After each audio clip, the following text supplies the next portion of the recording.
Thank you, Michael, for the intro. It was time for a woman to take the stage, right? Yeah. Too many men, too many men. It is so exciting to be here. Thank you so much, USB, and as I said, thank you, Michael, for the intro. Mount Everest. We all know it's the highest mountain in the world.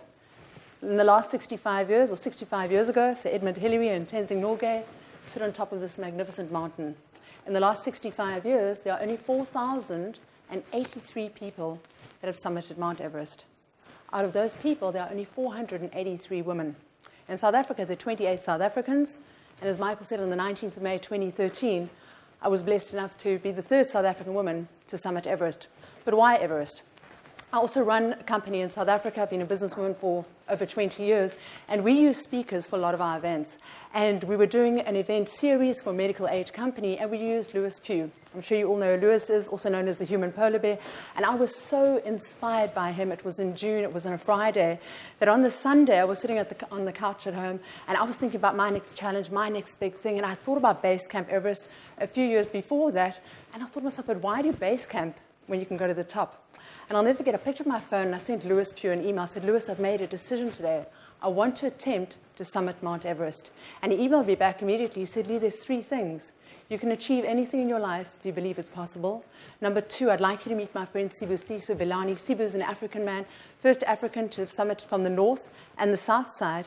And the most important part of that email, he said, Lee, you must go with the right company. A lot of people have lost their lives on Everest. It's a dangerous mountain. Go with the correct expedition company. I was super excited about this decision on the Sunday that on Monday morning I went to work earlier than usual, and I went into Google. And I put one question in Google: how do I climb Mount Everest? And all this information came to me. But one very big piece of information that did come to me is the amount of time it would take on this mountain. I'm no mountaineer. I'd only done one mountain in my life, which was 11 years before that, Kilimanjaro. Big difference. Kilimanjaro is 4 days up, and it's 2 days down. Everest is 2 months on that mountain. Anybody running a company, heading a department, or managing a team, it's a very long period of time to step out of that role. I'm going to speak very quickly because I've only got 10 minutes to get you up the mountain and down the mountain alive and safely. So that was in June, and in March the following year, I was on Everest. A question that I often got asked is, Lee, why does it take 2 months to climb Everest? This triangle at the bottom of the slide is base camp. Base camp was my home for 2 months. We'd be situated there, and what we'd do is we'd go through the Khumbu Icefall. We'd spend one night on Camp 1, spend another night at Camp 2, then we'd go up to Camp 3, which is only 7.1 kilometers. We'd spend a night, then we'd come all the way back to base camp, sleep for 3 nights, and we'd go up again and again and again. It's called a rotation. It is absolutely imperative for you to do that. Do you know that medical researchers have proven if they take your body right now and put you at Camp 3 at 7.1 kilometers, your body would be unconscious within 2 seconds because of the lack of oxygen? The things I couldn't train for, and my biggest challenge on Everest, was the cold. The very first night at base camp was minus 21 degrees.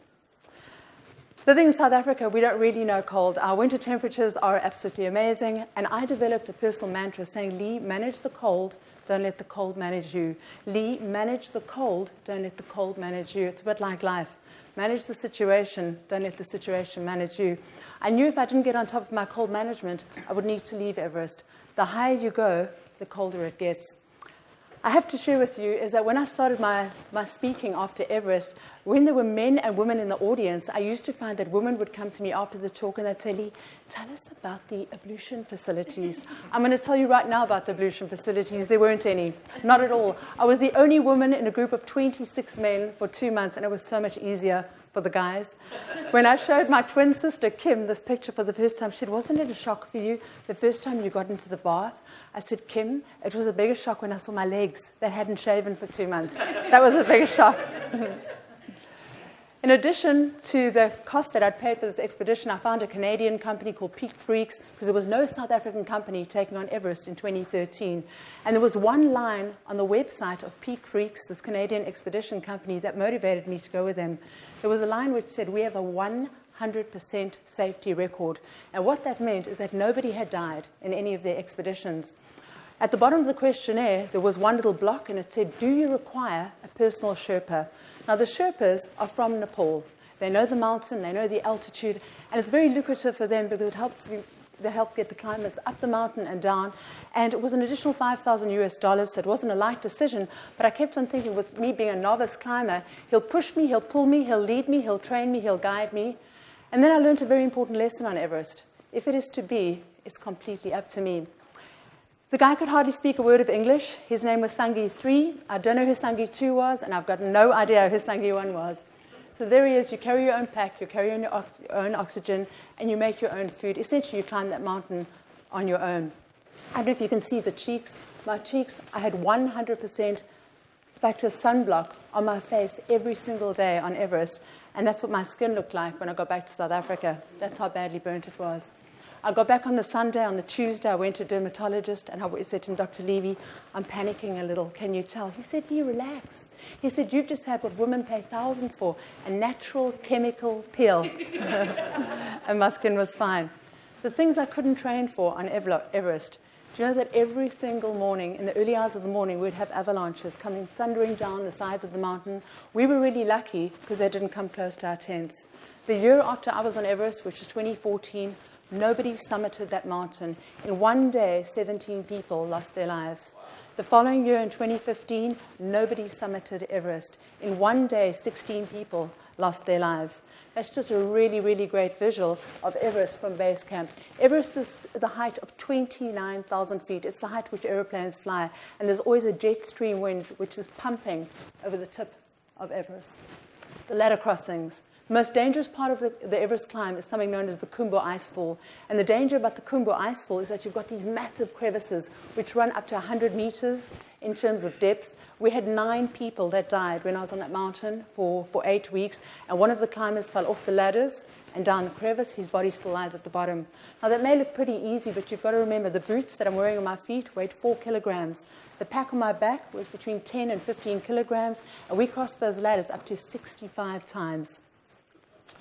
The things that I had no idea what they would feel like until I was experiencing them. We were on Camp 1, and we got a communication from base camp from our leader to our leader who was with us, an amazing New Zealander called Marty Schmidt, to say, we've checked the weather patterns. You need to be in those tents for up to 32 hours as we were in the middle of a snowstorm.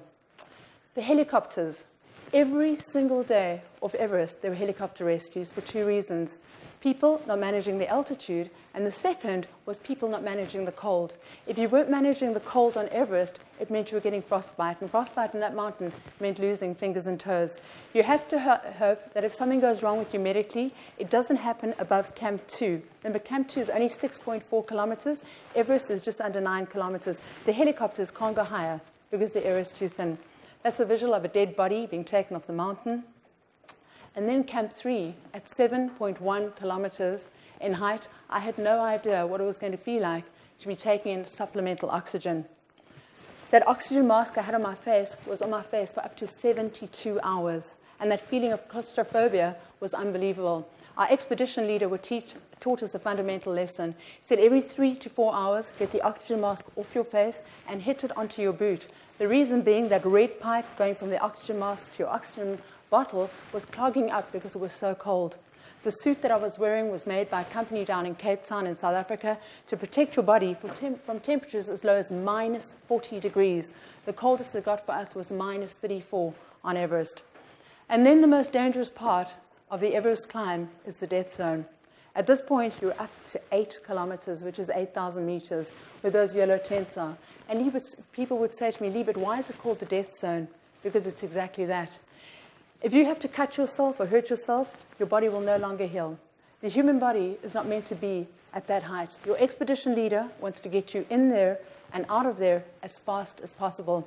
From those orange tents to the top of the world is 848 meters. How many meters in a kilometer? 1,000. If you had to walk 1 kilometer, how long would it take you? 5 minutes. Michael's a very fast walker. 5 minutes. Oh, 7 you said skateboard. 15 minutes. Do you know that took me, ladies and gentlemen, 14 and a half hours? And people said, why were you so slow? I wasn't slow. I was exhausted. I couldn't breathe. And I was freezing, freezing cold. This is the third most dangerous part of the climb. You can see all these people on the ridge. That is known as the Hillary Step. It's also known as the Everest Traffic Jam. One fundamental lesson that our expedition leader taught us, he said, no matter how cold you are, no matter how tired you are, do not stop moving. In 2012, there was a group of British climbers that did stop moving, and they froze to death on the Hillary Step, and their bodies still lie on Everest. And then 14 and a half hours later, from the death zone, we got to the top of Everest, and it's really, really beautiful. It's full of the Nepalese prayer flags. And I said it was minus 34 degrees, and the wind chill factor was minus 50. The wind was absolutely pumping. An abbreviated version is people said to me, was this the most euphoric moment? Was this the happiest moment of your life? And it would take me 14 and a half hours to do 848 meters. And I don't mean to be inappropriate, but I thought, shit, whatever has gone up has now got to go down. It took me another 9.5 hours to get back to the death zone. The most important key message of my talk, and I do unpack the detail with the Everest Climb because I do believe everyone's got their own Everest. It was the hardest thing that I've ever done. It was the greatest gift in my life. Is that, Lee, did you ever think that you weren't going to make it? And I want to share with you, ladies and gentlemen, I'm always training for something. I train every single day of my life, and I'm an endurance athlete. I completely underestimated Everest. My answer was no. I didn't think that I was going to get back from the summit of Everest back to the death zone. I was hallucinating, I was freezing cold, and my body was completely out of control. Everest is a bit like life. It's not how you start something, it's how you finish it. Do you know that if you make it to the top of Everest, but you don't make it down, they don't count as a summit? Not at all. You've got to go up, and you've got to go down. The reason being is more people lose their lives on the way down. And the last question is, Lee, when you thought you weren't going to make it, what made you make it? And I believe, ladies and gentlemen, in this life, when your purpose is bigger than your challenge, there is absolutely no finish line you cannot cross. I believe what doesn't challenge you will never change you. So I challenge you today to book me for your next event. Thank you so much.